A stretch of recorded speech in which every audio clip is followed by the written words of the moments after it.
When I first sat down with Bourne Legacy, 2012, I remember feeling that strange, almost unsteady anticipation that comes when a beloved saga shifts its center. The original trilogy had already etched itself into the collective memory. Jason Bourne was no longer just a character but a symbol, a restless spirit who embodied both the paranoia of the early 2000s and the search for identity in a world of shadow institutions. So to step into a film that dared to extend the universe without Matt Damon's presence was to step into uncertain territory. Could the essence of Bourne's story survive without Bourne himself? Could another figure carry the torch, not as a replacement but as an evolution? These were the questions on my mind as the opening frames unfurled. From the very first moments, the film declares itself different. We are introduced not to crowded cities or memory-haunted men on the run, but to the raw austerity of Alaskan wilderness, where a figure plunges into icy waters and claws his way up mountain ridges, as though wrestling with nature itself. That figure, Aaron Cross, played by Jeremy Renner, is not haunted by amnesia, but by the knowledge that his very existence has been manufactured, altered, conditioned by a secret program called Outcome. Where Jason Bourne's struggle is against the theft of his past, Cross's battle is for the preservation of his altered present. This pivot fascinates me. The narrative does not recycle the same template, but instead explores a new dimension of control. Not just the manipulation of memory, but the manipulation of biology. The film unfolds as a parallel narrative to the events of the Bourne Ultimatum. While Bourne's exposure of Treadstone rattles the CIA, a panic sweeps through the hidden corridors of power. To cover tracks, the clandestine programs are burned, the agents erased, the science behind them silenced. It is in this firestorm of erasure that Aaron Cross becomes a fugitive, hunted not because of what he knows, but because of what he is. I find this shift from epistemology to ontology, from the question of memory to the question of being, deeply compelling. It is no longer just who am I, but what am I, and can I continue to be of those who made me decide otherwise? The narrative brings in Dr. Marta Shearing, played with quiet intensity by Rachel Weisz, a scientist bound to the very program that sustains Cross. Their uneasy alliance becomes the film's heartbeat. Where Jason Bourne's connection with Marie in the earlier films was about rediscovering human warmth amid the cold machinery of espionage, Cross and Marta's bond is about survival on a cellular level. She holds the key to his continued existence, his dependence on biochemical enhancements, and he becomes a protector once she realizes that her knowledge has made her disposable to those in power. Their relationship, forged in necessity, grows into something far more profound, a fragile assertion of humanity against the machinery of dehumanization. I cannot forget the way the film treats pharmaceuticals as symbols of control. The chems, as Cross calls them, are pills that enhance strength and cognition, but also tether him to the program that designed them. They are both power and leash, freedom and shackle. Watching Cross scramble for survival without them is to watch a man claw at his own existence, to confront the terrifying fragility of a body made dependent on manufactured sustenance. In literature, one might think of Faustian bargains or Promethean myths, gifts of power that bind as much as they liberate. Here, science itself is a double-edged gift, making Cross stronger but forever indebted to the hand that supplied it. Cinematically, the film retains the kinetic realism of the franchise, handheld cameras, grounded stunts, environments that feel tactile rather than fantastical. Yet there is also a sense of expansion, a widening of the world. We see laboratories, boardrooms, mountain ranges, pharmaceutical plants, not just the alleys and rooftops of European cities. The canvas is broader, as though the universe of Bourne is cracked open and revealed the machinery humming beneath. And in that machinery, I sense a metaphor for modern anxieties. The fear that our bodies, our choices, even our futures are entangled in systems we barely understand, systems that can erase us with a flick of a bureaucratic switch. What draws me most, however, is the way the Bourne Legacy plays with absence. Jason Bourne himself is never present on screen, but his ghost haunts every decision made in government offices, every panic phone call, every hurried cover-up. His legacy, his refusal to remain a pawn, ripples outward, shaping the lives of those who never even met him. This is where the film earns its title most fully. Legacy is not just about inheritance, but about consequence. Aaron Cross does not replace Jason Bourne. He exists because of him, in the aftermath of his rebellion. It is a reminder that one man's struggle against a machine can fracture the machine in ways unseen, creating spaces where others must fight their own battles. As the story moves through betrayals, assassinations, frantic escapes, and brutal confrontations, I found myself less concerned with whether Cross could be another Bourne and more drawn to what his journey says about the human condition. His battle is not just against assassins or CIA operatives, but against the very architecture of control that engineered him. And when he and Marta flee into the uncertain horizon, the film closes not with triumph, but with survival. A quieter, more sobering victory that hints at the continuation of a struggle larger than any one person. To my literature-loving friends, I say this.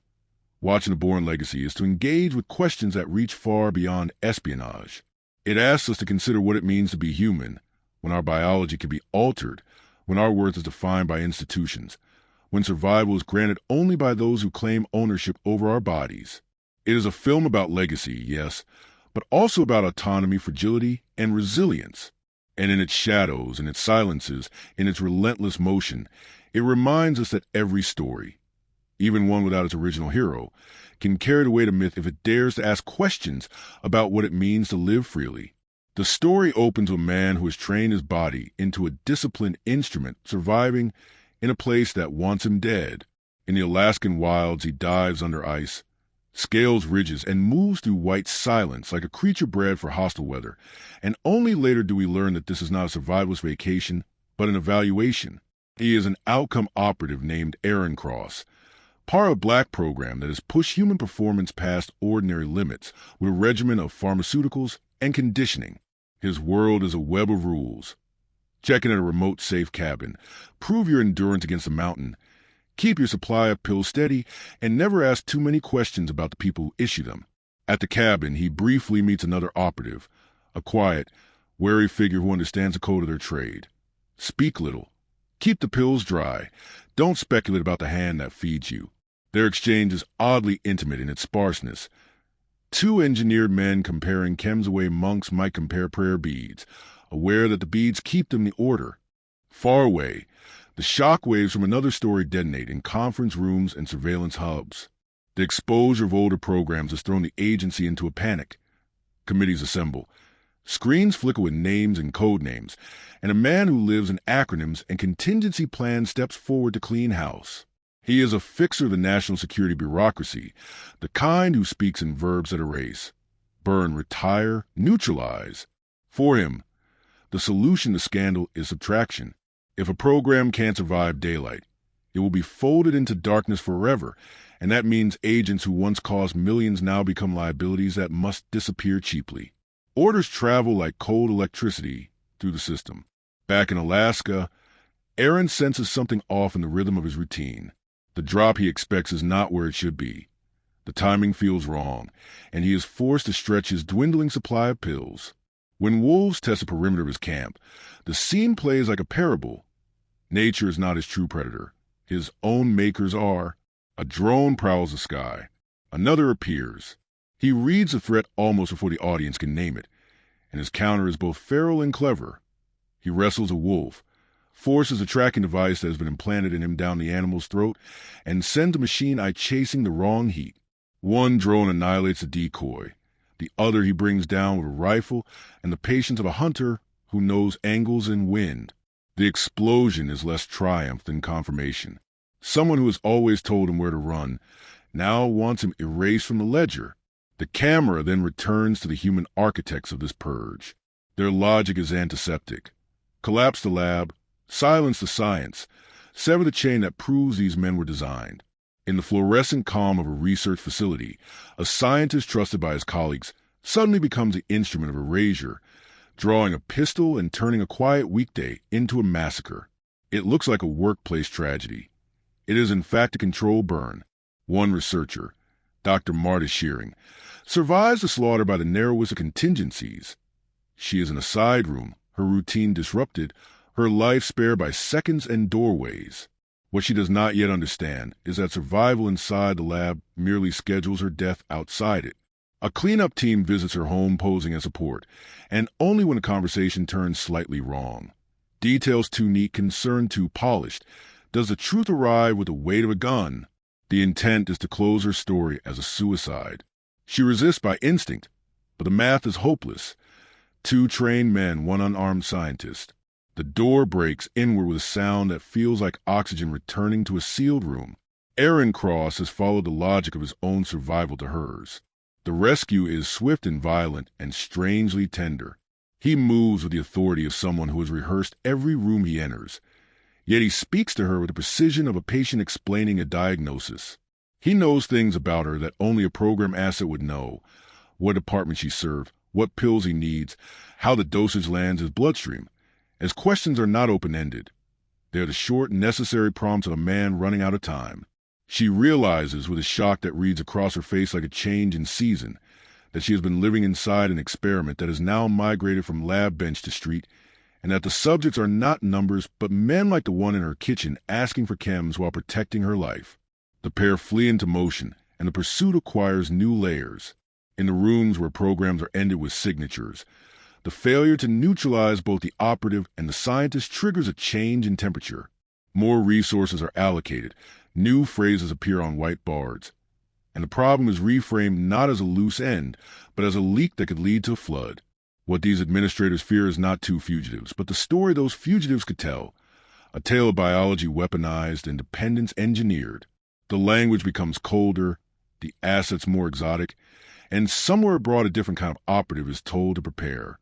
The film treats this escalation with the chill of bureaucracy, no mustache-whirling villainy, only professional competence pointed at human targets. On the road, Aaron and Marta try to convert adrenaline into plan. He explains the brutal arithmetic of his body.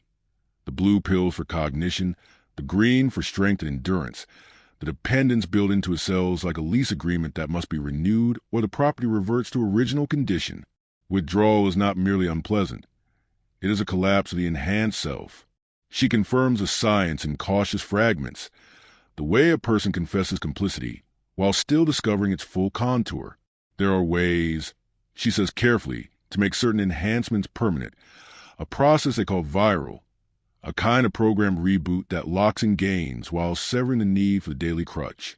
But it requires facilities, materials, windows of time without gunfire. He hears this like a drowning man hears the word raft. They move through safe stops that feel less like safety than like pockets of breath between waves. He swaps identities from a stash that suggests a life built on prearranged exits, burns what must not fall into other hands, and keeps scanning the edges of every room with the hypervigilance of someone trained to read danger at the level of chair legs and window sightlines. The dynamic between them evolves with each mile.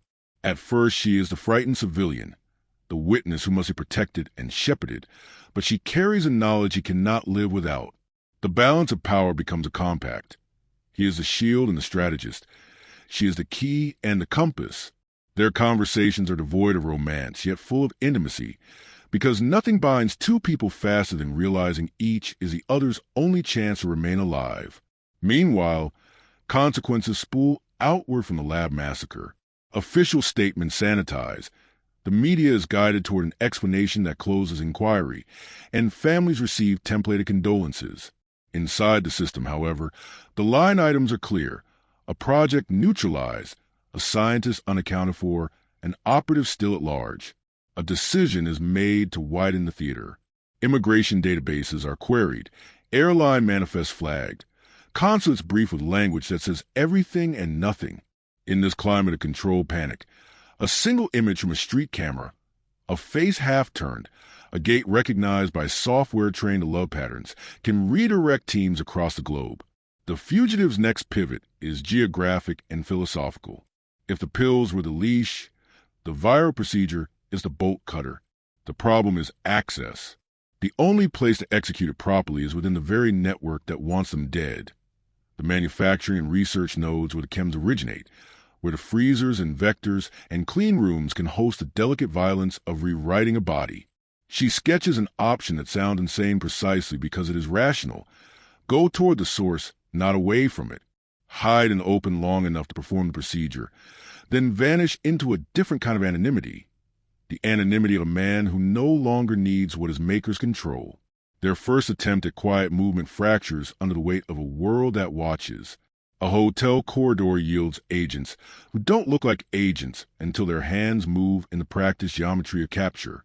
A stairwell turns into a narrow theater where the choreography is all elbows and leverage in short bursts meant to end conversations.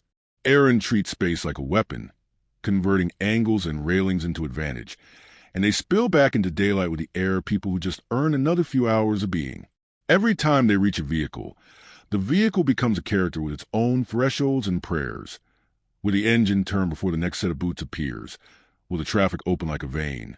Will a red light become a small noose or a temporary blessing? In those pauses, the car idling at a curb, the backpack rearranged, the burner phone snaps shut, Marta's understanding of the program she served deepens into remorse. She did not design evil, she tells herself. She designed improvement, but improvement delivered to institutions without conscience is simply a cleaner instrument for domination. The realization does not paralyze her. It converts her into an accomplice of escape. She coaches him through symptoms, doses courage over fear, and starts planning contingencies with the crispness of a researcher accustomed to protocols. Except now the protocol is survival. As the first half drives towards hinge, the opposing sides finalize their wagers.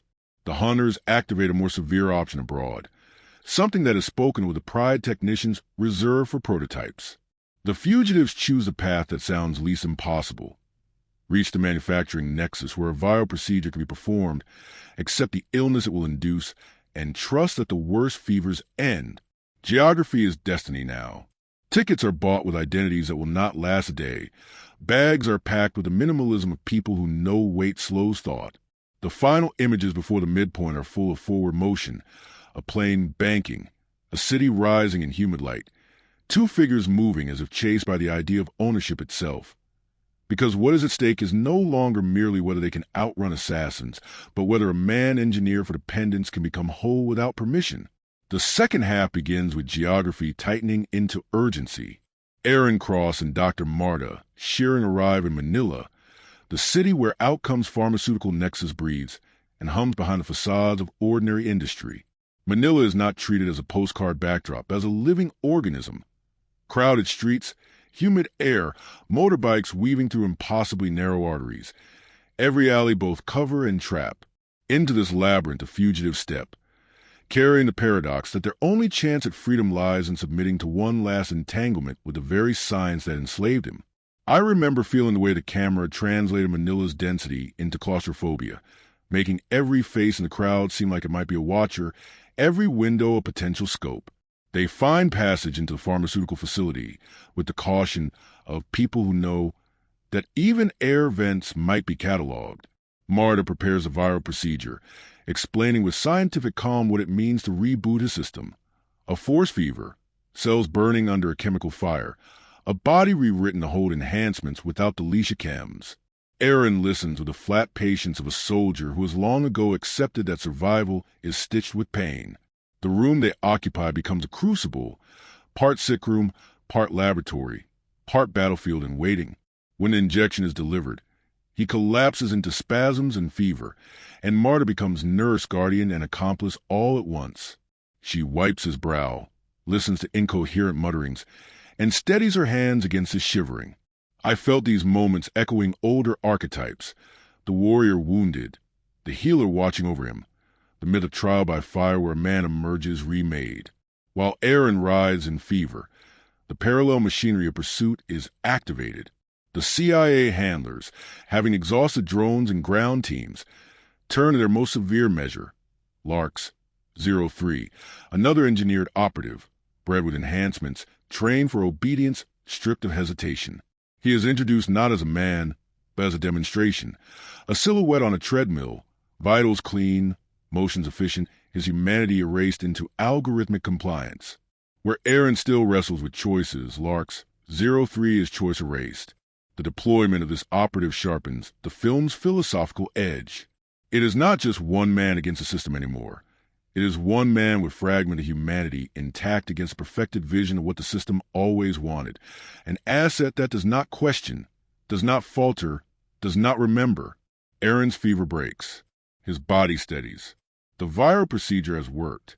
He no longer needs the pills that once chained him, but the cost is obvious. Hours lost, exposure multiplied, hunters closing in. Marta and Aaron attempt to slip into the crowd, weaving through markets and streets, blending into the chaos of urban Manila. Yet the city betrays them. Surveillance notices their shadows, agents spot their trail, and suddenly every bus and tricycle becomes a cage of potential capture.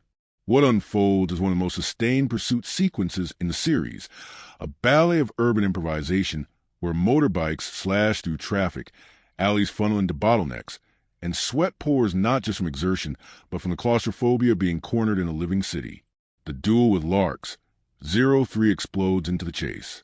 Aaron and Marta commandeer a motorbike, their bodies leaning as one against curves and traffic, the scientists clinging not only for balance but for survival. Behind them, the engineered assassin follows with mechanical precision, his presence a dark mirror of what Aaron might have become had humanity been fully excised. The chase through Manila is not filmed as spectacle alone, but as a study in contrasts. The humanity of a fugitive pair improvising against the inhuman precision of a programmed killer. When Aaron hurls himself and the bike into maneuvers that seem impossible, it is not just skill on display, but defiance. The refusal to become predictable, to become machine. The sequence surges toward violence. Crashes, collisions, a motorbike slamming into walls, a fight that is less duel than collision of wills. Larks. 03 is eliminated not by Aaron's perfection, but by his unpredictability, his willingness to risk chaos where the other man obeys pattern. It is as if humanity itself, flawed, impulsive, improvisatory, defeats the cold arithmetic of obedience. The victory is narrow, painful, and exhausting. Aaron is wounded, Marta shaken. The city left behind them scarred by the violence of programs most of its people will never know exist. Afterward, the film exhales. Aaron and Marta, battered but breathing, find refuge on a boat slipping quietly out to sea. It is a moment of reprieve, of false calm, like the eye of a storm. The camera lingers on the horizon, sunlight flickering across water, and for a heartbeat one can almost believe they are free. But the legacy of what pursued them cannot be left behind so easily. Marta looks at him not as an experiment, but as a man, and Aaron gazes at her with gratitude that resists confession. Their bond remains understated, unspoken, yet palpable, a companionship forged in flight and fever, in rescue and care. The film closes not with resolution, but with continuity. The machine that spawned them still hums. The bureaucrats who try to erase them will draft new memos, design new programs, and chase new shadows. Jason Bourne's ghost still troubles their conscience, and Aaron Cross's survival proves that erasure is never total. The ending, with its quiet boat and its fragile calm, feels less like conclusion than punctuation, a calm in a sentence that will continue across oceans and decades. I remember watching it and feeling both satisfaction and incompleteness, as though the story had chosen honesty over closure. Survival is not victory. It is simply the condition that allows for further struggle. And so the second half leaves us with an image of two people afloat, bruised yet alive, gazing into an uncertain horizon. It is a fitting closure for a film about legacy, the reminder that battles against systems are never finally won, only carried forward by those who refuse to be erased.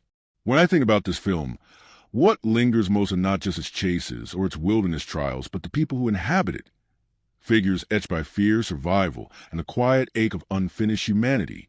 The story lives and dies on character, and each of them carries symbolic weight. Shadows of archetypes made flesh. At the center is Aaron Cross. He is not Jason Bourne, and the film wisely never tries to force him into that mold. Where Bourne was haunted by the theft of his memory, Cross is driven by the fragility of his body, a man literally dependent on chemical sustenance. This distinction makes him vulnerable in ways Bourne never was. He is engineered to be superior, yet he is shackled by the knowledge that without his pills, the edifice collapses. I find him a tragic paradox. The stronger he is, the more precarious his existence becomes. Jeremy Renner's performance gives him that texture, stoic, wary, but tinged with desperation. He speaks less in philosophy and more in practical demands. I need the chems, I need to survive. And yet beneath the survival instinct is something stubbornly human. When he saves Marta, it is not simply strategic. It is a flicker of conscience, a refusal to be the obedient ghost his makers wanted. Cross represents what happens when control is perfected, but humanity refuses to vanish. Dr. Marta Shearing is perhaps the most quietly complex character. She begins as a scientist content to work in the fluorescent sterility of her lab, convinced she is advancing human potential. But when the massacre shreds that illusion, she is forced to see that her science was not neutral, her hands not clean. Rachel Weisz plays her not as a hardened action partner, but as a woman awakening into terror, grief, and reluctant resolve. Her arc fascinates me. She shifts from observer of experiments to participant in one. She becomes Cross's lifeline, but not as a mere love interest, as a partner whose knowledge gives him independence from the system. To me, she symbolizes a complicity of intellect and its potential for redemption. Watching her care for Aaron through fever, you see not just a doctor, but a witness who chooses to carry the weight of what she helped create. And in doing so, she becomes essential to his fragile humanity. Eric Byer, the government fixer, is the cold opposite. He is the voice of systemic self-preservation, the man who views human beings as entries on a ledger to be erased when inconvenient. Byer fascinates me because he is not theatrical. He is bureaucratic. His menace lies in his normality. He sits in meetings, speaks in acronyms, and calmly explains why programs must be burned and people eliminated. He embodies the banality of power, the way atrocities are not always committed by frothing villains, but by managers executing protocol. Edward Norton plays him with chilling restraint, making him less a monster and more professional, and that, to me, is far more terrifying. He symbolizes the system itself, faceless and calm, always regenerating even as individual programs collapse. Lark's 03, the silent operative unleashed in the final act, is not given dialogue, but functions as a character nonetheless. He is the anti-cross, the perfected vision of outcome, stripped of hesitation, humanity, or doubt. If Cross represents resistance, the unpredictability of human conscience, Lark's 03 represents the endgame of control. He is the body without soul, the man as weapon, the dream of Byer and his architects. His presence is terrifying precisely because it is empty. He fights without anger, chases without fatigue, kills without pause. And yet his defeat at Cross's hands becomes symbolic. Humanity, with all its flaws and improvisations, proves stronger than sterile perfection. Even the minor characters enrich this tapestry. The fellow operative in Alaska, glimpsed briefly, is like a mirror for Aaron, a reminder that others live and die under the same conditions, equally dependent, equally disposable. The scientist who massacres his colleagues in the lab is another chilling note, an ordinary man repurposed into executioner by the logic of a cover-up. His quiet demeanor before the violence speaks the horror of institutional programming, that even in a lab coat, the system can turn someone into an assassin. These smaller roles give the film its texture, reminding us that the story is not about lone wolves alone, but about an ecosystem of control. And then, of course, there is Jason Bourne, never seen but constantly felt. His absence is a character in itself, haunting every decision. Bourne's exposure at Treadstone and Blackbriar is the catalyst for the panic that drives the film's events. The name Bourne appears in headlines, on monitors, in hushed conversations, and it shapes the fear of Byer and his superiors. In this way, Bourne is a ghost protagonist, not on screen, yet the reason everything happens. He symbolizes legacy itself, how one man's rebellion can ripple outward, creating unintended consequences for strangers he will never meet. The dynamic between Aaron and Marta anchors the film emotionally. Their relationship is not romanticized but built from necessity, fear, and shared vulnerability. She holds knowledge he needs. He holds the strength she lacks. Together, they create a fragile balance. I love how their intimacy grows not from grand declarations, but from small acts. The way he trusts her with his weakness, the way she steadies him in fever, the way their eyes meet during the motorbike chase, silently promising survival. They embody a partnership forged not in desire, but in the crucible of survival, and that makes it feel more authentic, more earned.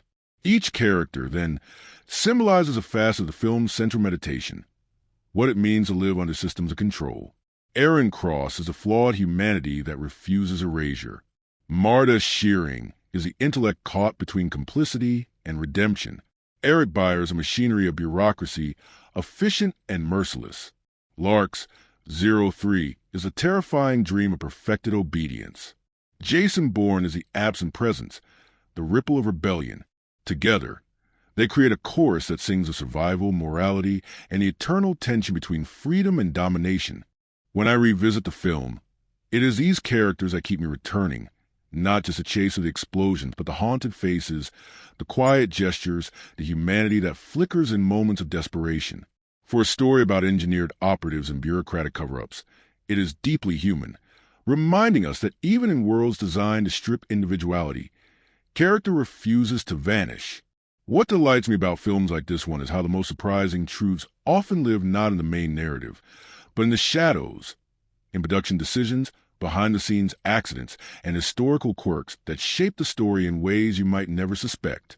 The Bourne Legacy carries with it a handful of strange, curious facts that make the film feel at once improbable and inevitable, a piece of cinema stitched together by oddities as much as by design.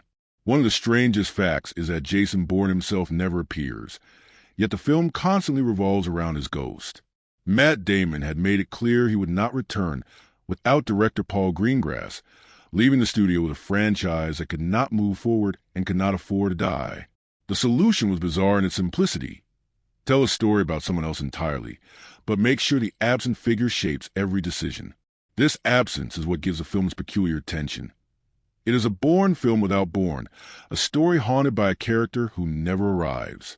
In interviews, Damon himself joked that the title might be ironic, that a film without him could hardly be Bourne. Yet that absence became the film's strangest strength. It forced the narrative to interrogate legacy rather than identity, consequence rather than memory. Another odd fact lies in the pill-based mythology of outcome. The decision to anchor Cross's survival on chems was rooted in real anxieties about enhancement programs within military research. Writers and producers drew inspiration from DARPA reports on pharmaceuticals designed to extend endurance or heighten cognition. But here's the strange twist. Jeremy Renner admitted in press junkets that he had to train himself to handle swallowing pills for multiple takes because the camera needed him to perform dependency convincingly. The actor joked that he never expected a spy thriller to make him practice pill-swallowing choreography as carefully as fight choreography.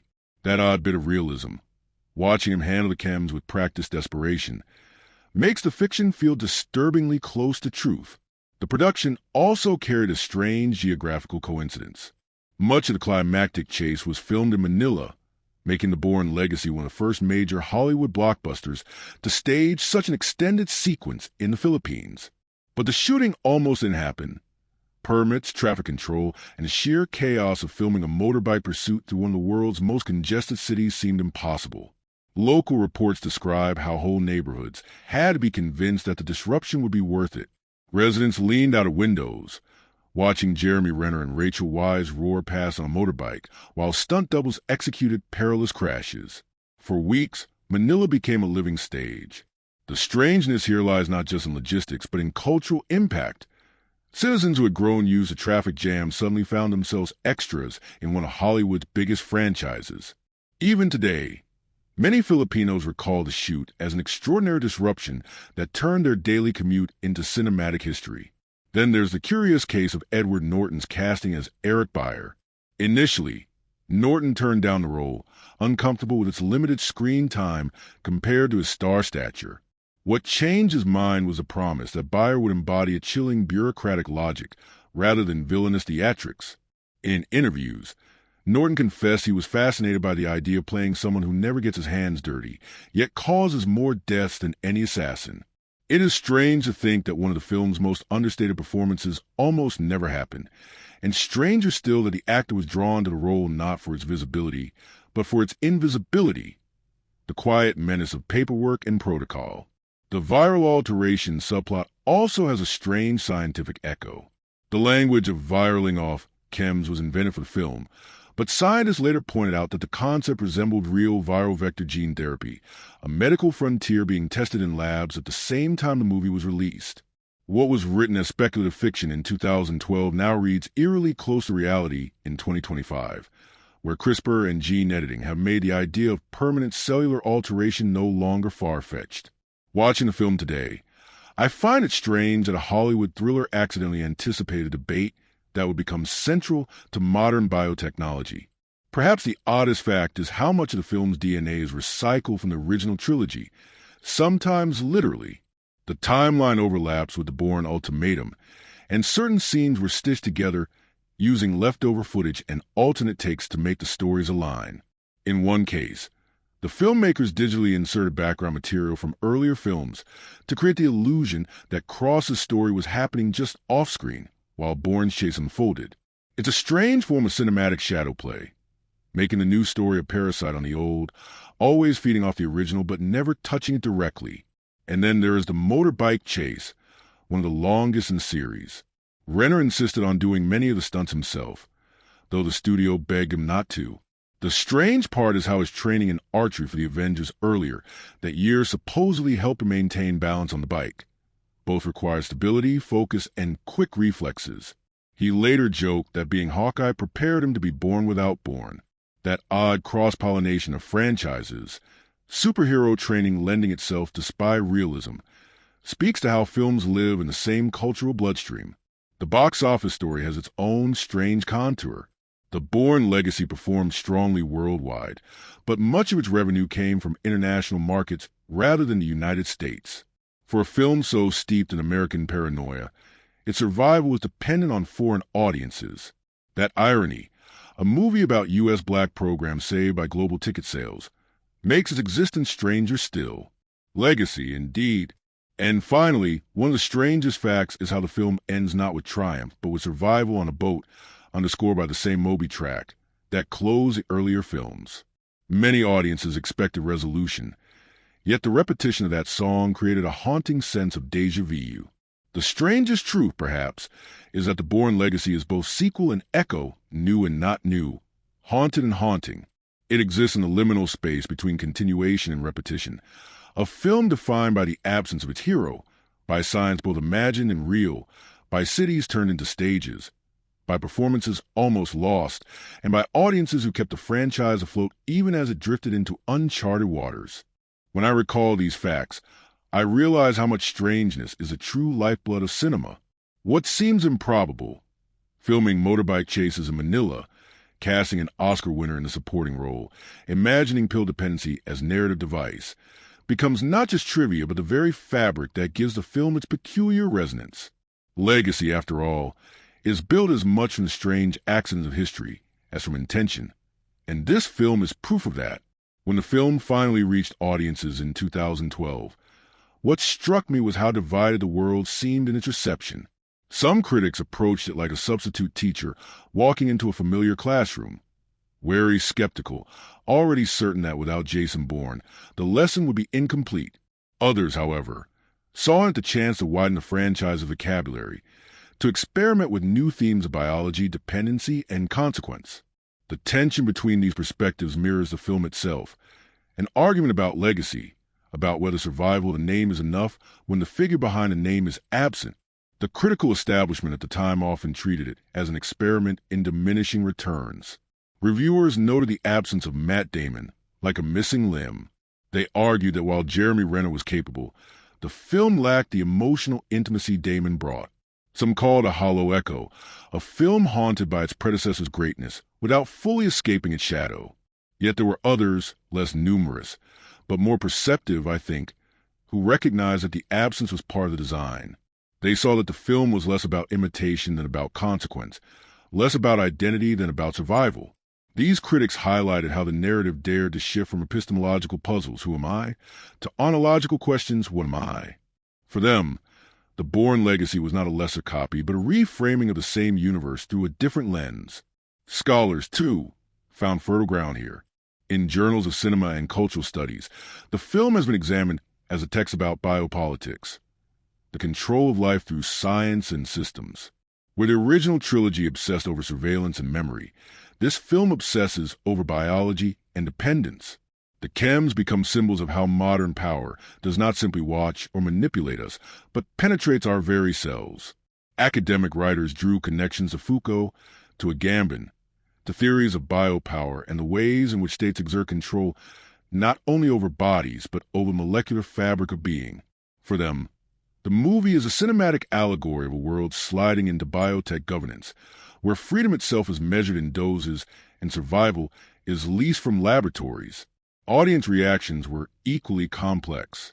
In theaters, many viewers thrilled to the motorbike chase, the Alaskan wilderness, the viral fever sequence, even as they admitted they missed Bourne's brooding silence and his haunted eyes. Fan forums from the time reveal a split personality.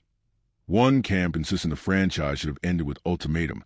Another camp intrigued by the notion that Bourne's rebellion had created ripples big enough to sustain other stories. Some fans latched onto Rachel Weisz's performance, praising her for giving the film its emotional core, while others complained that the plot felt more like a prequel setup than a complete story. Even today, in rewatch communities and retrospectives, you can sense this divide. Some label the unnecessary spinoff. Others call it the bravest experiment the franchise attempted. The industry events surrounding its release added further texture. Universal marketed the film aggressively, knowing they were selling a Bourne film without Bourne. Posters emphasized the word legacy. Trailers cut to imply a direct continuation, and interviews leaned heavily on the notion of expansion rather than substitution. Jeremy Renner was pushed as a new leading man in the action landscape. Fresh off the Avengers, positioned as a successor not only to Damon, but to a generation of action stars. Trade journals at the time buzzed with speculation. Would Renner inherit multiple franchises, becoming the industry's new linchpin? In hindsight, the attempt feels both bold and strange, like a studio trying to crown a successor before audiences had decided if they wanted one. Film festivals and critics' circles did not embrace the Bourne legacy with awards, but the discourse it generated was robust. Panels on contemporary action cinema debated whether shaky cam aesthetics still felt authentic or had become cliches by 2012. Some argued that the film stretched the style too thin. Others defended its fidelity to Greengrass's aesthetic while acknowledging the broader canvas. The Manila sequence, in particular, became a talking point. Praised for its raw energy, criticized for being overlong. At Q&As and post-screening discussions, people asked whether the film was truly a Bourne film at all, or whether it was a first in a different franchise borrowing the name. What fascinates me most is how time has reframed these perspectives. At release, the film seemed divisive. Today, it reads almost prophetic. Its focus on biotech dependency feels eerily in tune with current anxieties about enhancement drugs, gene editing, and the commodification biology. Critics who dismiss the chem dependency as a clumsy plot device might now see it as allegory ahead of its time. The film's commercial performance, solid but not extraordinary, was seen as disappointment by some executives, yet its endurance in streaming and retrospective discussions suggests that audiences keep returning, perhaps more open to its questions in the present than they were in 2012. Culturally, the Bourne legacy had its own smaller but meaningful ripples. In the Philippines, the Manila chase became a point of national pride. Articles appeared celebrating how their streets became international cinema, how Filipino stunt drivers contributed to Hollywood history. The film sparked conversations in Southeast Asia about how global franchises use local geographies, sometimes exploitatively, sometimes elevating them. In American discourse, it contributed to debates about the ethics of enhancement, from Adderall use in schools to the rise of performance supplements in sports. In this sense, the film bled beyond screens into the anxieties of everyday life. To me, the critical split is itself symbolic. Legacy is never unanimous. It is always contested. Some dismiss it, some defend it, some reinterpret it with time. That is how stories live, not in consensus, but in argument. The critics who long for Bourne's haunted silences miss the point that legacy is about consequence, not repetition. The scholars who saw biopower in pills may have read too deeply, but they at least recognized that the film was grappling with something larger than plot mechanics. And the audiences who cheered the motorbike chase while shrugging at the absence of Damon prove that cinema's meaning is not fixed in intention, but negotiated in reception. When I look back, I see a film that sparked debates not only about itself but about the nature of franchising, the meaning of legacy, and the future of action cinema. It was not universally loved, but it was never ignored. And perhaps that is the truest sign of legacy. Not applause without dissent, but a persistence of conversation, the refusal to vanish into silence. When I think about the making of this film, I am struck by how a production story mirrors its narrative. An attempt to survive, to adapt, to push beyond the shadow of something larger than itself. Just as Aaron Cross must carve an identity outside of Jason Bourne's legacy, so too did the production team struggle to create a film that could belong to the Bourne universe yet feel distinct. Behind every frame lies a set of decisions, compromises, and odd accidents that gave the film its peculiar texture. The project began with hesitation. Universal had a franchise too valuable to abandon, but Matt Damon's refusal to return without Paul Greengrass left the studio stranded. Tony Gilroy, who had co-written the first 3 films, was brought in not just to write, but also to direct. This was unusual. The screenwriter stepping into the director's chair for a blockbuster, carrying the burden of reinventing a world he had helped build. Gilroy himself admitted to the strangeness of it. He was both architect and renovator, asked to design a story that stood alone but also bore the weight of what came before. It is as if the production itself embodied the theme of legacy, inheriting structures it could not discard but needing to prove it could expand them. One of the boldest production choices was to shift the focus from memory to biology. The idea of chems, pills that regulated Aaron's strength and cognition, was not just a narrative device, but production gamble. Gilroy knew audiences expected more than recycled amnesia plots, so he anchored the story in biotech anxiety.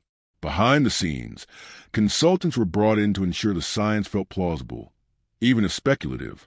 Actors were given pseudo-scientific explanations of viraling off enhancements, learning to deliver dialogue that sounded clinical yet urgent. The filmmakers took what could have been jargon and tried to ground it in lived desperation, a production challenge as much as a narrative one. Casting was another crucible. Jeremy Renner had just gained traction with the Hurt Locker in The Avengers, and Universal placed him in the unenviable position of the next Bourne. Behind closed doors, producers debated whether audiences would accept him. Renner himself spoke in interviews about the pressure, admitting he could never replace Damon, but could only hope to carve his own lane. His training was rigorous. Months of weapons drills, fight choreography, and motorbike practice. He performed many of his own stunts, sometimes against the studio's advice. On set, his insistence on physical authenticity echoed Damon's earlier commitment, but his demeanor was different. Less brooding philosopher, more pragmatic survivor. The production leaned into that distinction, shaping Cross as a man of the present rather than the haunted past. Rachel Weisz's casting as Dr. Marta Shearing added depth. She approached the role with her usual intensity, spending time with scientists to understand the rhythms of lab work. Crew members recalled how she wanted to know not just what lines to say, but what tools her character would hold, what protocols she would follow. This attention to detail gave her performance its quiet authenticity, making her less a damsel and more a researcher caught in moral chaos. On set, she reportedly improvised small gestures, adjusting Aaron's posture during his fever, arranging instruments like a true scientist, that later gave the film its human pulse. The Manila sequence became the production's great odyssey. Shooting in the Philippines was both exhilarating and exhausting. Streets had to be cleared, traffic rerouted, and thousands of locals coordinated as extras or background pedestrians. Crews battled heat, humidity, and the chaos of a city not designed for Hollywood logistics. Yet the Filipino public embraced the spectacle. Crowds gathered on rooftops to watch, children followed stunt doubles, and whole neighborhoods paused daily life to witness the chase unfold. Stunt coordinator Dan Bradley called it one of the most challenging sequences of his career, not because of danger alone, but because of scale, coordinating motorbikes, cars, pedestrians, and cameras across real, living streets. The authenticity is visible on screen. The chase feels less like choreography and more like immersion in a city that barely notices it has become cinema. Filming in Alaska presented the opposite challenge. Instead of crowds, isolation. Renner trained in freezing waters, climbing ridges with gear that left his fingers numb. The production crew had to build temporary shelters for equipment, heaters for cameras, and rescue teams for safety. One anecdote tells of Renner diving into icy waters repeatedly until his lips turned blue, refusing to use a double for shots where his face had to be visible. The crew feared hypothermia, but Renner insisted authenticity mattered. Watching those early scenes, you can feel the cold, not as special effects, but as lived ordeal. Edward Norton's presence on set was its own curiosity. He had a reputation for rewriting dialogue, and though Gilroy remained protective of his script, Norton collaborated on shaping Byers' bureaucratic tone. Crew members later said Norton approached scenes like board meetings, delivering lines with surgical calm that unnerved even his fellow actors. His process contrasted with Renner's physicality and Weisz's empathy, creating a dynamic triangle of body, mind, and system. The film's editing was another production battlefield. Gilroy's vision was to expand the universe, but test audiences struggled with the overlapping timeline between Ultimatum and Legacy. Editors worked long nights reordering sequences, trimming expository lines, and splicing archival footage from earlier films to tie events together. At one point, the production nearly cut the Manila sequence shorter, fearing it dragged on, but test screenings proved audiences loved the chase, so it was preserved in near entirety. The final cut is thus a negotiation between artistic intent and audience demand, another legacy of blockbuster filmmaking. Fun facts also punctuate the production.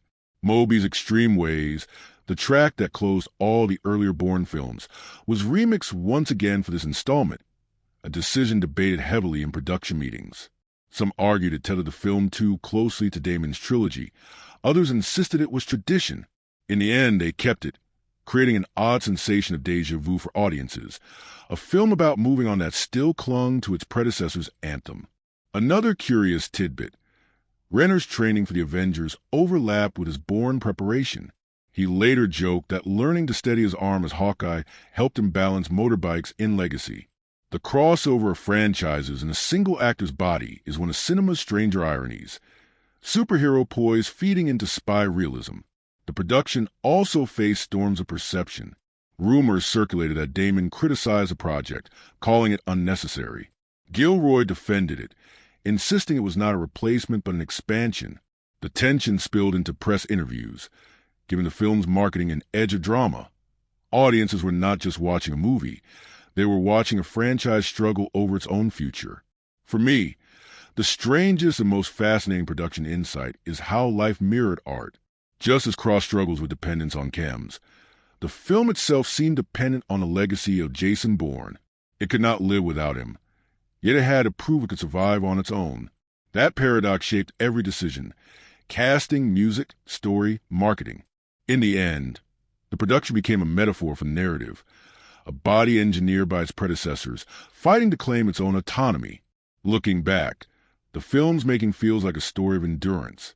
The crew braving Alaskan ice, the actors sweating through Manila's heat, the editors stitching timelines, the director balancing expansion with tradition. All of it feels like a cinematic echo of Aaron Cross himself. A man, a film, a franchise, each trying to outrun erasure, to survive in a system designed to control them. When I return to this film in my memory, what strikes me most forcefully is not just the characters or the tension, but the spaces they inhabit. The Bourne Legacy constructs its meaning as much through its landscapes, cities, and interiors as through its dialogue and fights. The settings are not passive stages. They are characters of their own, pressing in on Aaron Cross and Dr. Marta Shearing, shaping the rhythm of their survival.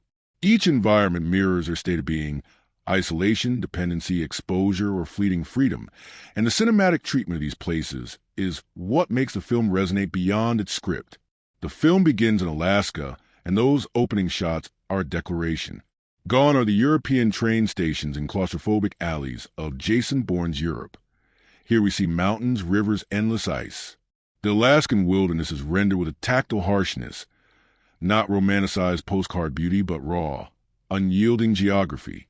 The camera lingers on jagged ridges, gusts of snow, the slow danger water, so cold it can silence breath in seconds.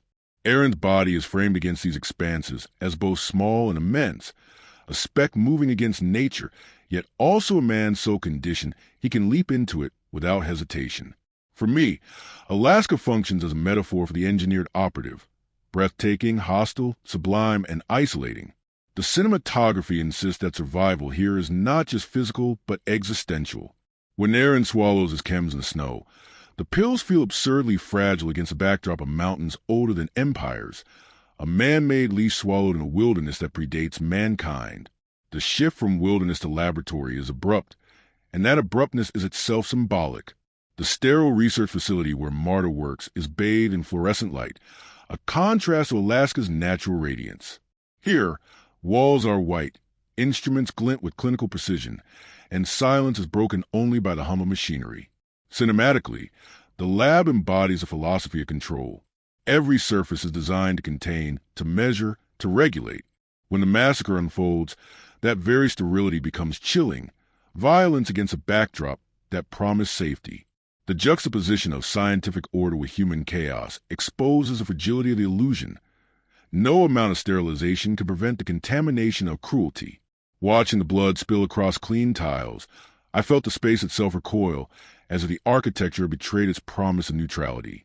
From there, the settings move into the bureaucratic interiors of Washington, D.C. These are not glamorous rooms. They are muted, wood-paneled, lined with screens and folders. The cinematography frames them with symmetry and distance, making Eric Beyer and his colleagues look less like villains and like cogs in a vast, unfeeling machine. These rooms symbolize a different kind of danger, not wilderness or bullets, but the quiet hum of decisions that erase lives without a raised voice. The way the camera holds steady in these sequences contrasts with the restless movement in the field. It is as though the film is saying, here is where stillness kills, here is where calm rooms birth chaos elsewhere. The most powerful use of setting, though, is in Manila. The city becomes a film's crucible, the place where threads converge and survival is tested. Manila is presented not as exotic backdrop, but as living density. Streets alive with honking, sweat, layered chaos.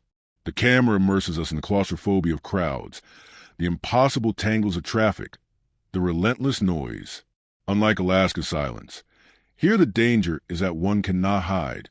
Every face might be an informant, every vehicle a trap. Cinematically, the handheld camera plunges us into the sensory overload, making the chase scenes feel less choreographed spectacle and more documentary immersion. The city breathes around Aaron and Marta, pressing in, forcing improvisation. When the motorbike chase unfolds, the streets themselves dictate the rhythm.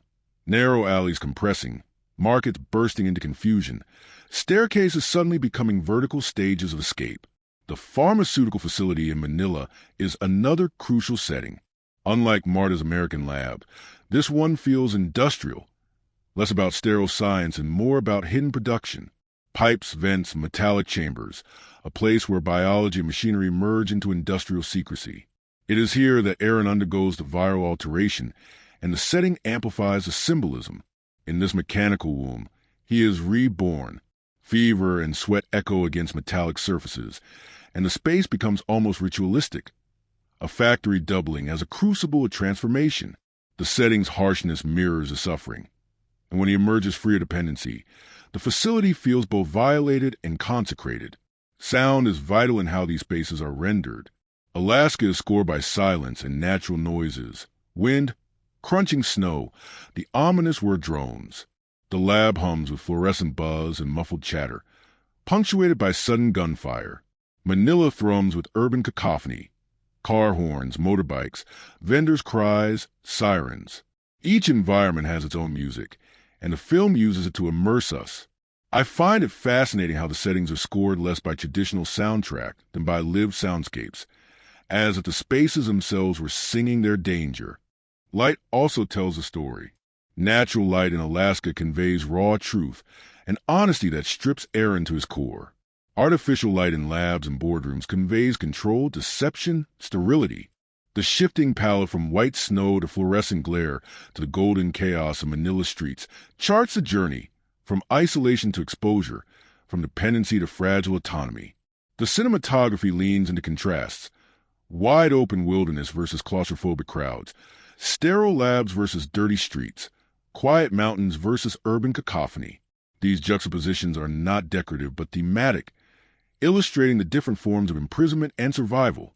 And finally, the boat at the end, a quiet, almost humble setting. After all the wilderness, labs, boardrooms, and cities, we end on open water. It is both release and uncertainty, a liminal space without walls, without pursuers, but also without destination.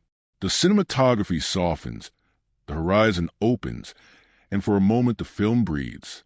The boat is a fragile reprieve, a reminder that settings can also heal. It is not victory, but it is space enough to imagine survival. To me, the Bourne Legacy is a lesson in how cinematic environments are not just background but philosophy. Alaska shows us the fragility of the engineered man against eternal wilderness. The labs show us the sterility of control shattered by violence. Washington boardrooms show us the banality of bureaucratic erasure. Manila shows us the claustrophobia of survival in crowds and chaos. And the boat shows us the fragile reprieve of open possibility. Each setting is chosen not for spectacle alone, but to embody the very themes of dependency, control, and freedom. When I recall the film, I do not just remember Aaron and Marta running.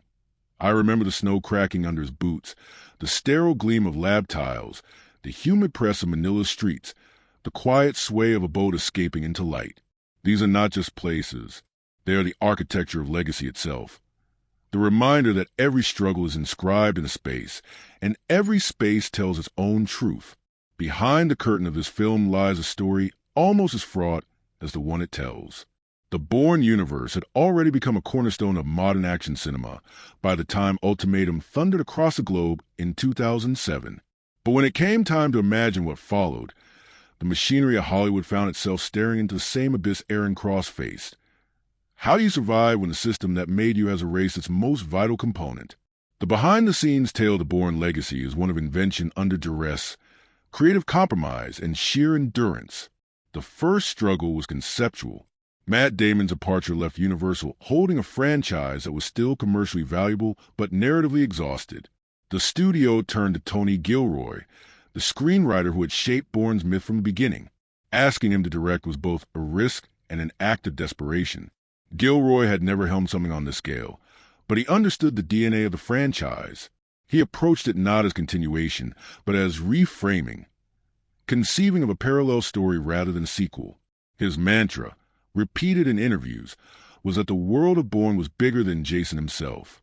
Behind the scenes, this was controversial. Some executives feared alienating fans.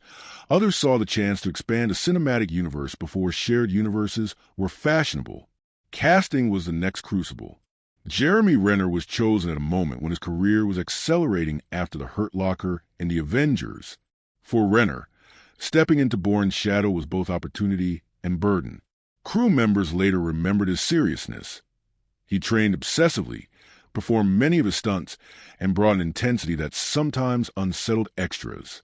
On set in Alaska, he insisted on plunging into near-freezing waters repeatedly to capture authenticity. One crew medic later admitted they worry about hypothermia every day of those shoots. Renner's commitment to physical realism mirrored Damon's before him, but his personality was different. Less haunted philosopher, more pragmatic survivor. Rachel Weisz's preparation was equally meticulous. She studied the rhythms of laboratory life, asked for small props to be real, and requested scientific jargon to be vetted for plausibility. Crew members recalled how she would quietly reorganize set instruments so they reflected the habits of a genuine scientist. This authenticity is why her performance ground to film. She embodies a woman who has lived in research, not just played one on screen. Behind the scenes, she became Renner's anchor, often soothing tensions with her calm presence. The Manila shoot became its own legend. For weeks, entire districts of the city were transformed into sets. Local residents were both inconvenienced and enthralled, standing on rooftops to watch motorbike chases roar through their streets. Stunt drivers rehearsed endlessly, dodging traffic and improvising through unpredictable environments. One local official later joked that managing traffic for the Bourne shoot was harder than governing a city. The chase itself required 120 stuntmen, 200 police officers, and thousands of extras to coordinate. One of the largest action sequences ever filmed in the Philippines. The result was chaos captured on film. The sense of Manila as a living, breathing labyrinth owes as much to production logistics as to narrative design. Editing was a battlefield. Gilroy's draft was dense, weaving in the timeline of Ultimatum and layering exposition about Outcome, Treadstone, and Blackbriar. Early cuts ran over 3 hours. Test audiences struggled with complexity, and editors worked frantically to streamline the story. Entire subplots were reduced or cut, characters condensed, and explanations simplified. Yet traces remain. odd lines of dialogue, glimpses of dossiers, mentions of programs that vanish. These remnants hint at a larger story buried in the editing room. The final film feels both expansive and fragmented because it was built from the bones of something even more sprawling. Fun, almost absurd anecdotes littered production. Renner reportedly cracked a tooth during fight rehearsals, but refused to delay shooting, performing with painkillers until dental work could be done. Rachel Weisz fainted once on set during an intense Manila chase rehearsal because of the heat, only to insist she continue filming after a brief rest. Edward Norton, avid perfectionist, rewrote portions of his bureaucratic dialogue on the spot, handing notes to Gilroy that sharpened Byers' tone into something icily precise. Crew members described Norton as the man who rehearsed paperwork, a performance of menace through spreadsheets and acronyms. Perhaps the strangest behind-the-scenes truth is how much the film was built on leftover DNA. Production designers recycled props and sets from earlier Bourne films, digitally altered to suggest continuity. Some scenes reused background footage from Ultimatum, stitched invisibly to create the illusion of overlap. The idea was to make audiences feel the two films were happening simultaneously. It was both clever and risky. Clever because it anchored legacy and continuity, risky because it constantly reminded viewers of the absent Damon. The crew often joked that the film itself was an outcome project, engineered from scraps, dependent on the success of its predecessors, constantly under threat of termination by studio executives. That dark humor gave them camaraderie.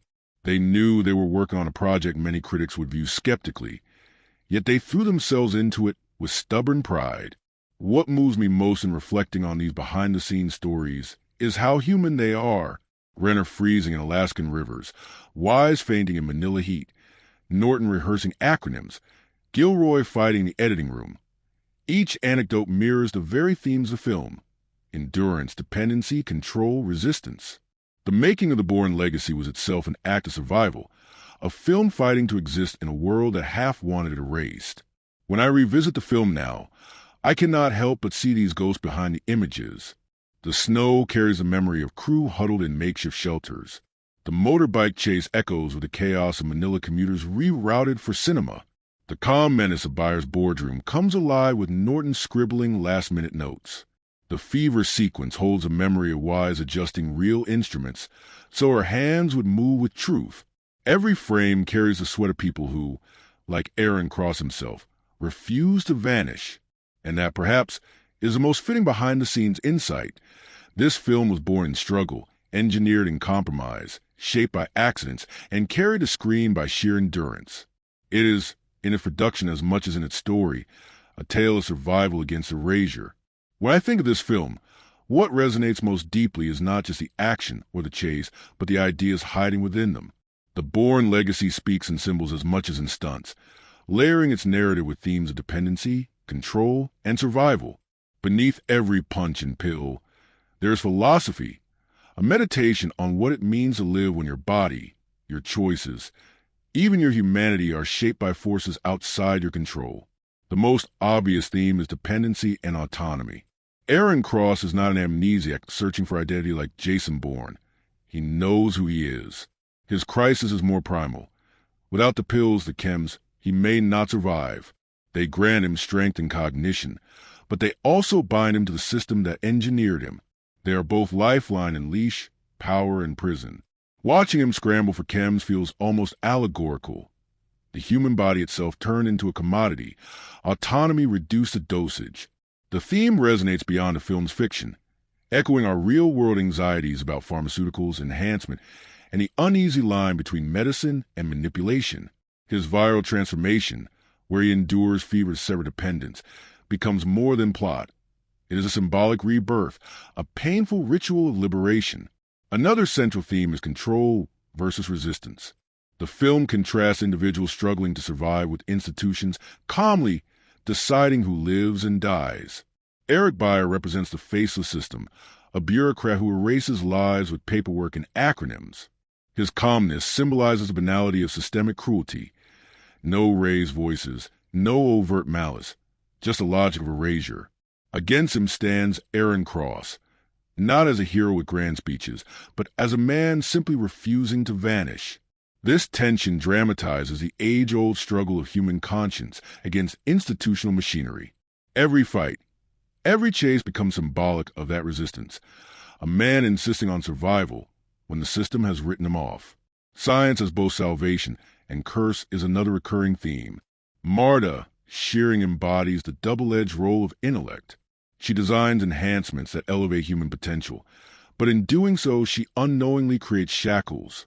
Her journey from compliance to complicity to active rebellion mirrors humanity's uneasy relationship with science. We create tools of liberation that become instruments of control. The lab massacre is symbolic of this truth.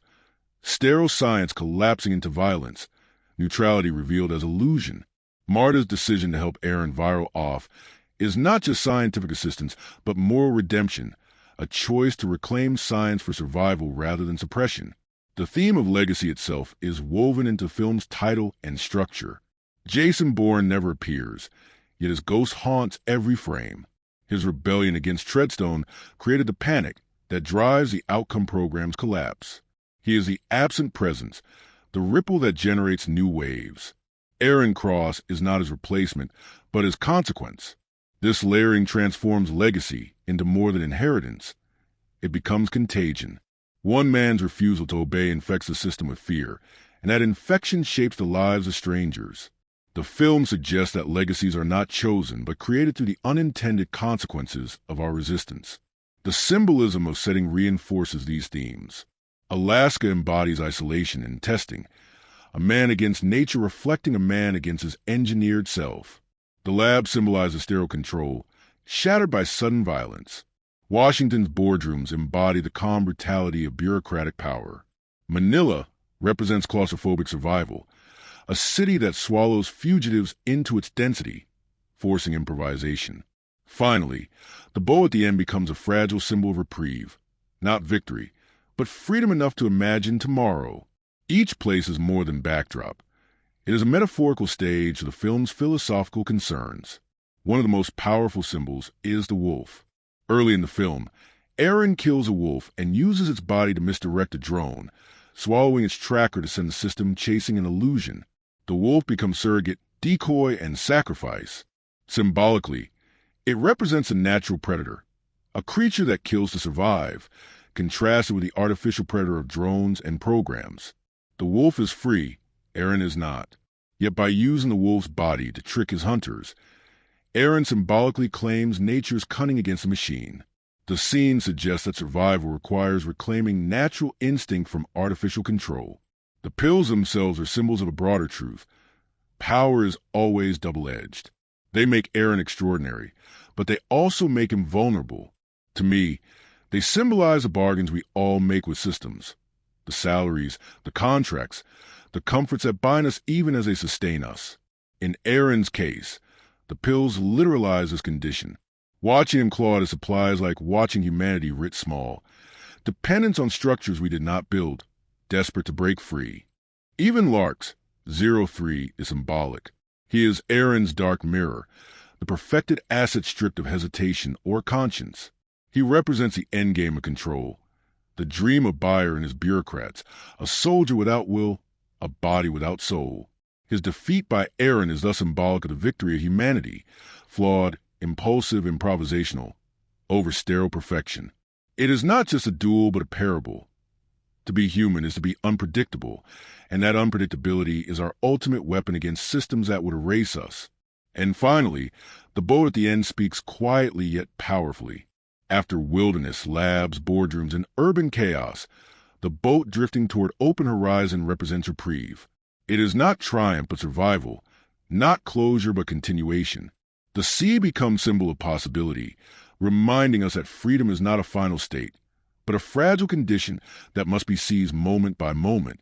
For me, the themes and symbols of the Bourne Legacy transform it from action spin-off to philosophical meditation. Dependency, control, resistance, legacy, science, unpredictability. These threads weave together into a story about what it means to live freely in a world determined to control. Watching it now, I do not just see Aaron running. I see a man embodying our shared struggle to survive systems larger than us, to claim autonomy from forces that write our destinies, to insist on humanity in the face of machinery. That is a true legacy, not Bourne's name alone, but the philosophy of resistance his story awakened. When I study this film as a piece of craft, what fascinates me most is how it tries to honor the Bourne aesthetic while also inventing new tools for itself. The Bourne trilogy had already changed action cinema forever. Handheld cameras, fast cuts, choreography grounded in realism rather than spectacle. The Bourne legacy had to decide whether to imitate, to abandon, or to evolve. Its techniques reveal a production caught in dialogue with its own past, sometimes repeating, sometimes expanding, sometimes rebelling. The cinematography retains the restless, handheld feel of the earlier films, but adds new scales of space. Alaska's wilderness is shot with wide, lingering frames that contrast the claustrophobic interiors of Washington or the dense streets of Manila. This contrast is more than visual. It is philosophical. The camera tells us that survival is both micro and macro, that Aaron's story spans extremes of isolation and suffocation. Close-ups are used sparingly, often to capture Aaron's quiet desperation for pills, or Marta's realization of betrayal. Wide shots, by contrast, immerse us in spaces too big or too chaotic to control. The technique balances intimacy with scale, human vulnerability against systemic vastness. Editing is perhaps the most telling craft element.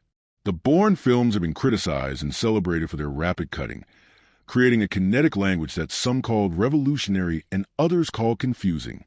In Legacy, editors try to temper that style with slightly longer holds, particularly in fight scenes. You can see the difference when Aaron confronts enemies in hallways or rooftops. The camera stays just long enough for us to trace the arc of a punch, the recoil of a fall. Yet when chaos is the point, as in the Manila chase, the cutting accelerates into staccato rhythm, mimicking the sensory overload of survival in crowds. Editing becomes not just aesthetic, but semantic. Long cuts for comprehension, short cuts for panic. Sound design plays a subtle but crucial role. Alaska is rendered with minimalism. The crunch of snow, the ominous word drones. Washington is dominated by muffled chatter, keyboards, and the antiseptic buzz of fluorescent lights. Manila thrums with noise, horns, vendors, engines. Each space sings in its own register, and the soundscape immerses us as deeply as the visuals. Even silence is wielded as a weapon. When the lab massacre begins, the sudden hush before the shots magnifies horror. When Aaron undergoes a viral transformation, the muffled groans and labored breaths replace score, making us feel trapped inside his fever. The choreography, as always in this franchise, is grounded in plausibility. Aaron Cross fights like a man trained to conserve energy, to finish quickly, to improvise with object at hand. The production insisted on real stunts wherever possible. Motorbike chases through real Manila traffic, Renner wrestling in actual icy rivers. The philosophy of make it look real defines the action. Even when spectacle erupts, such as a bike chase, it feels anchored by gravity and pain. Every impact looks consequential, every fall believable. This realism, paradoxically, is the franchise's greatest style, making the extraordinary look ordinary so that the viewer forgets they are watching fiction. Lighting choices deepen the symbolism. Natural light dominates Alaska, emphasizing truth and exposure. Artificial light dominates labs and boardrooms, emphasizing sterility and control. Manila is drenched in golden, chaotic light, emphasizing both beauty and danger. The cinematography constantly contrasts natural and artificial illumination, reinforcing the theme of authenticity versus manipulation. Music remains a thread tying film to its predecessors. James Newton Howard's score builds on John Powell's foundations, weaving percussive rhythms with tense strings. The real statement, however, comes at the end. The return of Moby's extreme ways. That track, which closed every Bourne film, was remixed yet again. Its reappearance creates déjà vu, a haunting reminder that legacy is repetition as much as continuation. It is perhaps the film's most deliberate technique, tethering a new hero to an old ghost with music as chain. Now the box office. Released in August 2012, the Bourne Legacy opened strongly, debuting at number 1 in the U.S. with over $38 million in its first weekend. Worldwide, it earned nearly $280 million against a budget of around $125 million. These numbers were solid, though not spectacular compared to Bourne Ultimatum's $442 million haul. For the studio, it proved the franchise could survive without Damon, but just barely. The absence was felt in receipts as much as in reviews. International markets played a crucial role. Asia, in particular, responded strongly, partly because of the Manila setting. The Philippines embraced the film as a cultural event. Theaters were packed, and local media celebrated the country's prominent role. Europe's response was more muted, with critics there especially loyal to Damon's Bourne. In the U.S., audiences were divided, some thrilled by Renner's intensity, others unconvinced he could carry the legacy forward. The box office trajectory reflected the film's themes: survival, not triumph. It did not collapse. It endured. It did not redefine the franchise. It kept it alive long enough for Damon's eventual return in 2016. In this sense, the numbers mirror Aaron Cross himself. Engineered to survive in the absence of Jason Bourne, never meant to replace but to sustain. What fascinates me is how filmmaking technique and box office reception intertwine here.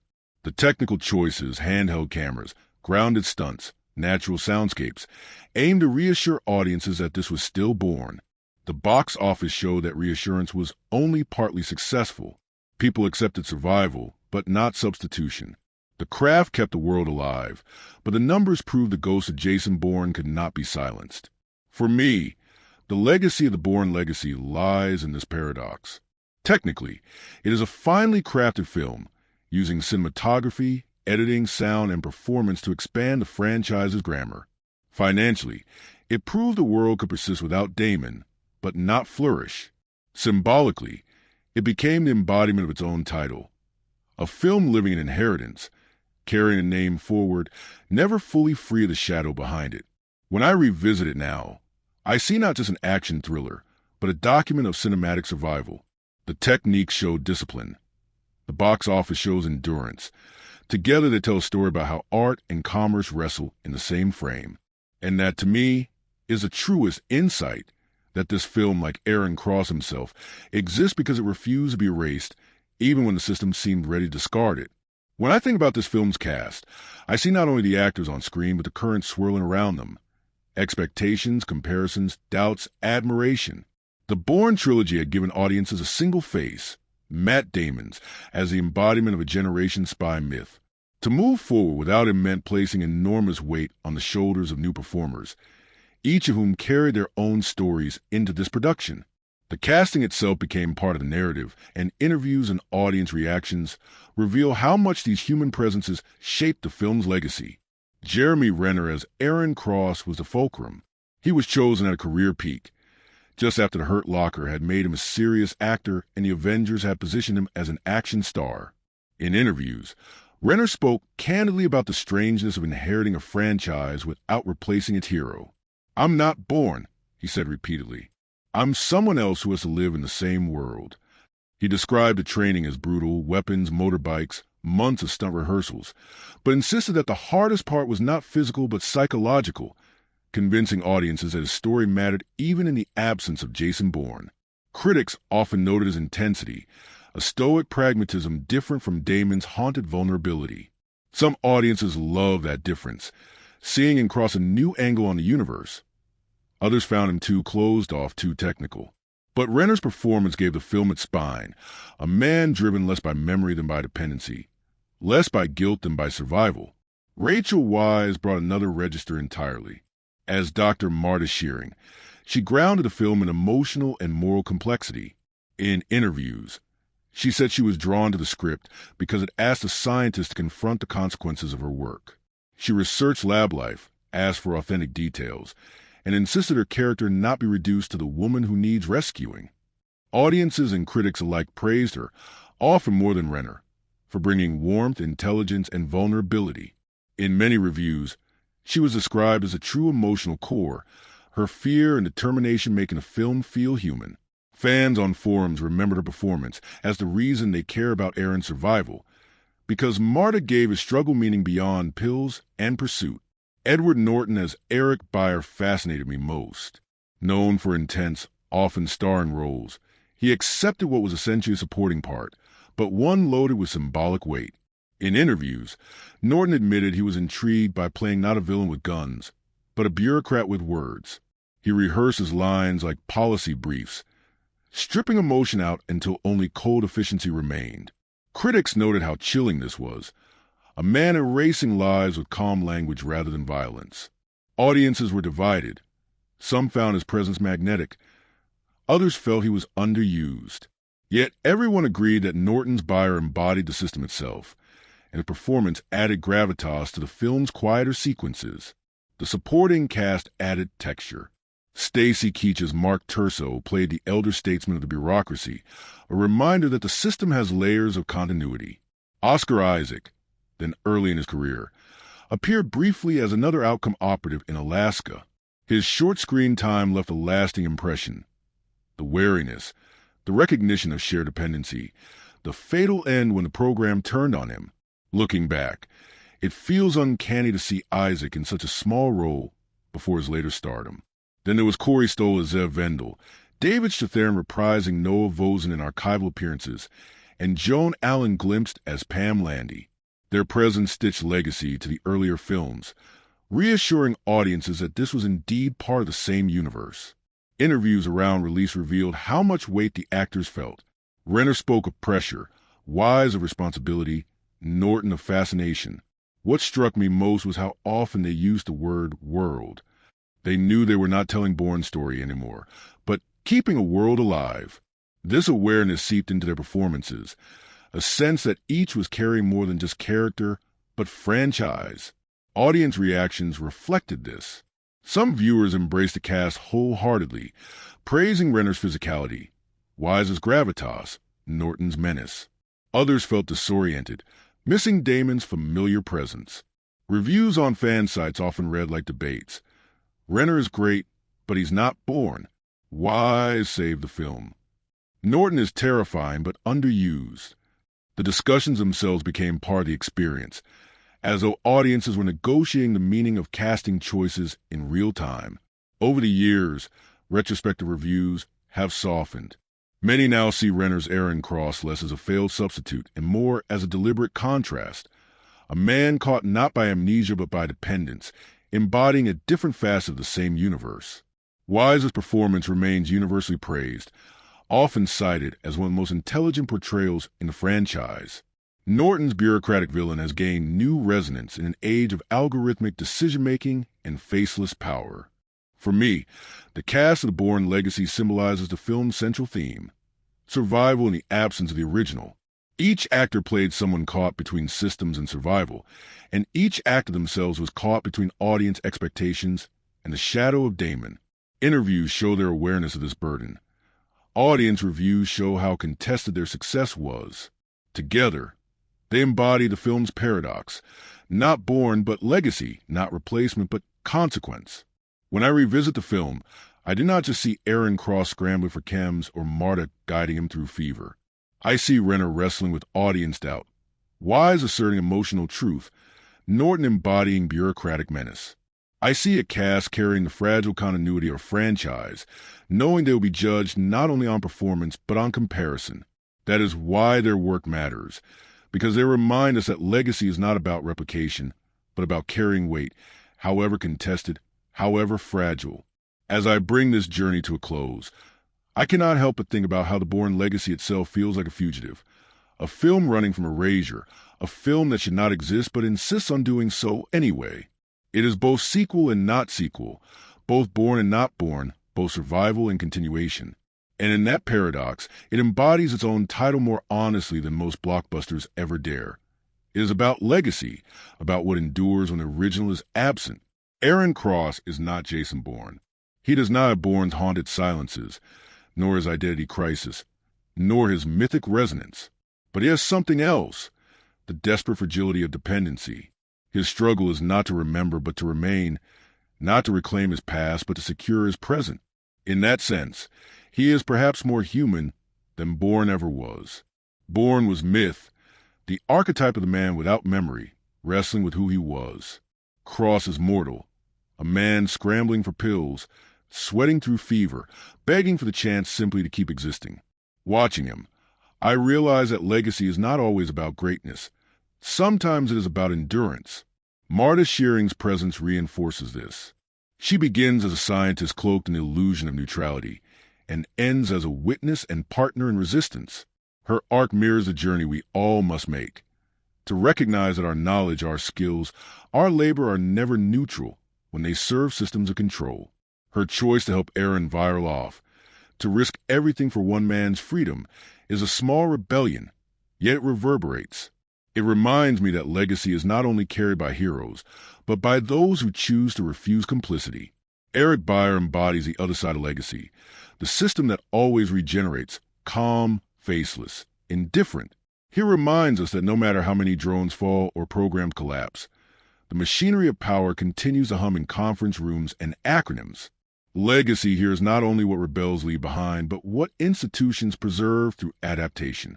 The film closes with Byer still working, still erasing, still surviving. The fight is never over because systems, like viruses, always mutate. And then there is Jason Bourne, absent yet omnipresent. His shadow haunts every decision. He never appears, but his name is defiance. His rebellion creates conditions for this story. He is a ghost protagonist, the absent father whose rebellion begets consequences for children he never meets. That is perhaps the truest lesson about legacy. It is not controlled, not owned, not contained. What you resist today shapes strangers tomorrow. Bourne's refusal to be erased ripples outward, forcing Aaron Cross to fight his own battle. Legacy, in this sense, is contagion. Cinematically, the film reminds us of how style itself can be legacy. The handheld camera, the grounded stunts, the natural soundscapes, these were inherited techniques from Greengrass and Lyman. Gilroy expanded them with new geographies, new textures, new anxieties. The film is not as tight as its predecessors, not as mythic, not as universally loved. But it kept the grammar alive, it sustained the world. It ensured that when Bourne himself returned in 2016, the ground had not gone cold. Legacy in art is often this humble, survival long enough for something else to bloom. When I reflect on audience responses, I see legacy again. Many dismissed the film in 2012. Some praised it cautiously. Others debated its worth. Yet here we are, still talking about it, still analyzing it, still weaving it into conversations about biopolitics, survival, and cinema. That persistence is legacy, the refusal to vanish into silence. The closing image stays with me. A boat drifting into open horizon, Aaron and Marta exhausted but alive, the sea stretching endlessly ahead. It is not victory, it is reprieve. It is not closure, it is continuation. That is the essence of legacy. Not a neat ending, but a fragile condition that allows for the next chapter. We do not know where they go. We only know they are not erased. And sometimes that is enough. So, literature-loving friends, as we close this review, I want to leave you with this thought. The Bourne Legacy is not about replacing Jason Bourne. It is about proving that stories, like people, survive in fragments, in consequences, in echoes. It is about how legacies are carried by those who remain, however imperfectly. It is about survival when the system decides you are expendable, and about the fragile, stubborn insistence on being human in a world that prefers you to be machine. If you stayed with me through this journey, I thank you. And if you found meaning here, in the pills, in the fever, in the chases, in the silences, I invite you to carry it forward. Please like this video, subscribe to Cinema Vault, and join me again as we continue exploring cinema not just as spectacle, but as literature emotion, as legacy in light and sound.